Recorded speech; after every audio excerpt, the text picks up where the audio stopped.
France, Britain समेत करीब 1.5 दर्जन देशों की ओर से दबाव झेल रहे इजराइल को एक और झटका लगा है। अब ऑस्ट्रेलिया का कहना है कि वो अगले महीने होने वाली संयुक्त राष्ट्र की आम सभा में फिलिस्तीन को मान्यता दे देगा। प्रधानमंत्री एंथनी अल्बनीज ने इसका ऐलान किया है। उनका कहना है कि गाजा में जो हिंसा का दौर चल रहा है उसे रोकने के लिए ये जरूरी है कि फिलिस्तीन को मान्यता मिले। उन्होंने कहा कि 2 स्टेट सॉल्यूशन ही काम आएगा और ये मानवता के हित में होगा। इसके साथ ही इजराइल पर दबाव बढ़ गया है। पहले ही फ्रांस, ब्रिटेन समेत तमाम बड़े यूरोपीय देश इजराइल को नसीहत दे चुके हैं कि अगर जंग नहीं रुकी तो वे फिलिस्तीन को मान्यता नहीं देंगे। इजराइल के लिए टेंशन की बात यह भी है कि ऑस्ट्रेलिया के साथ न्यूजीलैंड का कहना है कि वो भी इस बारे में सोच रहा है। इस तरह ऑस्ट्रेलिया और न्यूजीलैंड ने स्पष्ट कर दिया है कि वो फिलिस्तीन को मान्यता देने के लिए यूके, फ्रांस और कनाडा जैसे देशों के रास्ते पर आगे बढ़ेंगे। अल्बनीज ने कहा कि ऑस्ट्रेलिया की तरफ से फिलिस्तीन को मान्यता दी जाएगी। हमारी शर्त रहेगी कि फिलिस्तीन अथॉरिटी ही शासन चलाए। गाजा में हमास का कोई दखल नहीं होना चाहिए। इसके अलावा गाजा में चुनाव कराकर नया नेतृत्व भी चुनना चाहिए। अल्बनीज ने कैबिनेट की मीटिंग के बाद कहा कि हमारी सरकार में फिलिस्तीन को लेकर सहमति है। हमारा साफ मानना है कि शांति की राह में आगे बढ़ने के लिए 2 स्टेट सॉल्यूशन जरूरी है। उन्होंने कहा है कि फिलिस्तीन अथॉरिटी ने साफ किया है कि हमास का अथॉरिटी में कोई दखल नहीं होगा। इसके अलावा निशस्त्रीकरण भी किया जाएगा। 2006 के बाद से गाजा में चुनाव नहीं हुए, जिन्हें अब कराया जाएगा। इस बीच अब ऑस्ट्रेलिया की प्लानिंग को लेकर इजराइल भड़क गया है। Aim right, achieve big. At KR Mangalam University, we provide you the platform to turn your dreams into reality. At KR Mangalam University. Australia में इजराइल के राजदूत आमिर मेमन ने कहा कि ये निर्णय इजराइल की सुरक्षा को नजरअंदाज करने वाला है। उन्होंने कहा कि हम शांति के लिए लड़ रहे हैं। ऐसे फैसले से हमारी लड़ाई प्रभावित होगी। उन्होंने कहा कि आतंकवाद को खत्म करने के लिए लड़ना पड़ता है, तभी शांति आती है। आतंकवाद को यदि पुरस्कृत करेंगे तो फिर कैसे शांति व्यवस्था स्थापित हो सकेगी।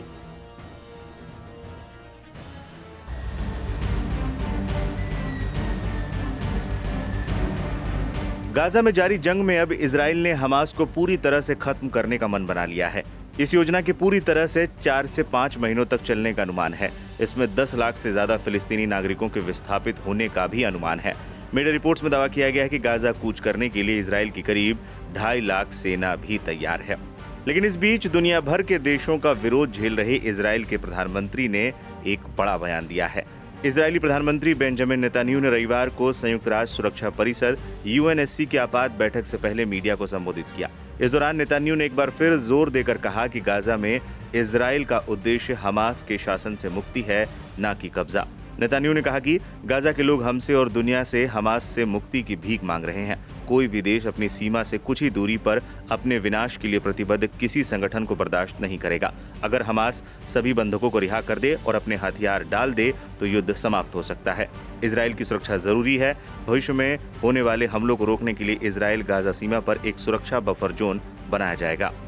नेतन्याहू ने युद्ध खत्म करने के लिए रखी 5 शर्त। हमास का निशस्त्रीकरण, सभी बंधकों की वापसी, गाजा पट्टी से सेना का हटना, इजराइल द्वारा गाजा में अतिरिक्त सुरक्षा नियंत्रण लेना, वैकल्पिक नागरिक प्रशासन की स्थापना जो हमास की ना हो। ईरान ने दी इजराइल को सीधी धमकी। इजराइल ने गाजा कब्जे की तैयारी शुरू कर दी है। इजराइल के हमलों से पहले ही लाखों गाजा के नागरिक मारे जा चुके हैं। इसे लेकर अरब और कई यूरोपीय देश अपना विरोध जाहिर कर चुके हैं। इस बीच ईरान ने इजराइल को सीधी धमकी दी है कि अगर गाजा पर कब्जे का कोई भी ऑपरेशन चला तो ये चुपचाप होते वो देखेगा नहीं। ईरान का कहना है कि इजराइल गाजा में यहूदी बस्तियों को बसाना चाहता है, ये उन्हें मंजूर नहीं है। अगर इजराइल अपने कदम पीछे नहीं हटाता तो इसका अंजाम बुरा होगा। दक्षिण गाजा में विस्थापित करने की तैयारी। Aim right, achieve big. At KR Mangalam University, we provide you the platform to turn your dreams into reality. At KR Mangalam University. Israeli प्रधानमंत्री बेंजामिन नेतन्याहू अपनी 2.5 लाख की सेना के साथ गाजा कूच करने की तैयारी शुरू कर दी है। बताया जा रहा है कि इस ऑपरेशन के तहत 75% गाजावासियों को दक्षिण गाजा में विस्थापित किया जाएगा। प्रधानमंत्री बेंजामिन नेतन्याहू की गाजा में मुख्य सिटी में यहूदियों को आबाद यानी बसाने की योजना है। गाजा में मानवीय संकट पहले से ही बेहद गंभीर है। इजराइल हमास युद्ध अक्टूबर 2023 में शुरू हुआ था और अब तक 61,000 से ज्यादा फिलिस्तीनियों की मौत हो चुकी है और 1.5 लाख से ज्यादा लोग घायल हुए हैं। गाजा सिटी सहित गाजा के अधिकांश हिस्से तबाह हो चुके हैं। गाजा सिटी में करीब 9 लाख लोग रह रहे हैं, जिनमें से कई पहले ही विस्थापित हो चुके हैं। इजराइल की योजना से बड़े पैमाने पर विस्थापन का खतरा है, जिससे कई देशों ने मानवता के खिलाफ अपराध बताया है। गाजा में जारी जंग में अब इजराइल ने हमास को पूरी तरह से खत्म करने का मन बना लिया है। इजराइल की सुरक्षा समिति ने गुरुवार को प्रधानमंत्री नेतन्याहू की गाजा के नए क्षेत्रों पर कब्जा करने की योजना को मंजूरी दे दी थी। इस योजना के पूरी तरह से 4 से 5 महीनों तक चलने का अनुमान है। इसमें 10 लाख से ज्यादा फिलिस्तीनी नागरिक विस्थापित होंगे। मीडिया रिपोर्ट्स में दावा किया गया है कि गाजा कूच करने के लिए इजराइल की करीब 2.5 लाख की सेना तैयार है। ईरान ने दी इजराइल को सीधी धमकी। इस बीच ईरान ने इजराइल को बड़ी धमकी दी है। ईरान का कहना है कि अगर इजराइल ने गाजा में ऑपरेशन चलाया तो इसका अंजाम बहुत बुरा होगा। उधर इजराइल ने गाजा में कब्जे की तैयारी शुरू की। दरअसल इजराइल लगातार गाजा पर हमले कर रहा है। इन हमलों में लाखों गाजा के नागरिक मारे जा चुके हैं। गाजा में रहने वाले लोगों की हालत बहुत दयनीय है। इसको लेकर अरब और कई यूरोपीय देश अपना विरोध जाहिर कर चुके हैं। अब ईरान ने इजराइल को सीधी धमकी दी है कि अगर गाजा पर कब्जे का कोई भी ऑपरेशन चला तो वो चुपचाप ये होते देखेंगे नहीं। ईरान का कहना है कि इजराइल गाजा में यहूदी बस्ती बसाना चाहता है, ये उन्हें मंजूर नहीं है। अगर इजराइल अपने कदम पीछे नहीं हटाता है तो इसका अंजाम बहुत बुरा होगा। गाजा सिटी पर कब्जा और सैन्य रणनीति। इजराइल की सुरक्षा कैबिनेट ने 8 अगस्त को एक ऐसी योजना को हरी झंडी दी जिसके तहत इजरायली सेना गाजा सिटी पर कब्जा करेगी, जो गाजा पट्टी का सबसे बड़ा शहर और हमास का प्रमुख गढ़ माना जाता है। इजराइल का दावा है कि वो गाजा सिटी को अपने कब्जे में लेकर हमास को पूरी तरह से खत्म करना चाहता है। नेतन्याहू ने भी कहा है कि हम गाजा पर कब्जा नहीं करेंगे बल्कि इसे हमास से मुक्त करेंगे। दक्षिण गाजा में विस्थापित करने की तैयारी। इजरायली प्रधानमंत्री बेंजामिन नेतन्याहू अपनी 2.5 लाख की सेना के साथ गाजा कूच करने की तैयारी शुरू कर दी है। बताया जा रहा है कि इस ऑपरेशन के तहत 75% गाजा वासियों को दक्षिण गाजा में विस्थापित किया जाएगा।